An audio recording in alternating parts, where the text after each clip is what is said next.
जाग जाग होए मैया भैले भिनु सार हो। जाग जाग होए मैया भैले भिनु सार हो।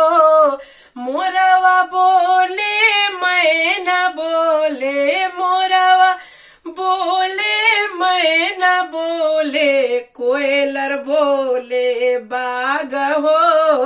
जाग जाग हो भवानी भैले भिनु सार हो। जाग जाग हो ये मैया भैले भिनु सार हो। मलिया गईले बगिया मैया अड़हुलवले लोढ़ी हो। अड़हुल के फुलवाए मैया हारवा बनाए हो। हारवा बनाइए मैया गले पहिरावे हो। जाग जाग होए मैया भैले भिनु सार हो।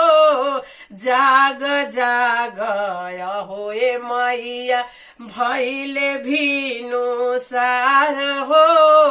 पियावा गईले हटियाए मैया आसनवा लवले कि न हो। बाड़ा रे जतन ए मैया आसन लगाए हो। वो हीरे आसन ए मैया रउओ बैठाए हो। जाग जाग हो ए मैया भैले भिनु सार हो। बबुआ गईले बजरिया ए मैया चुनरिया लवले किनी हो। बाड़ा रे जतन ए मैया गोटावा लगाए हो। गोटावा लगाइए मैया चूनर देबाई ओढ़ाए हो। जाग जाग हो ये मैया भैले भिनु सार हो। जाग जाग हो ये मैया भैले भिनु सार हो। गंगा घाट के चिकन मटिया बेदिया बनाई हो। बेदिया के कर पूजनवा भजन गवाई हो। माई बेदिया पे करब पूजनवा भजन गवाई हो। गैया के दूधवाए मैया खीरवा बनाई हो।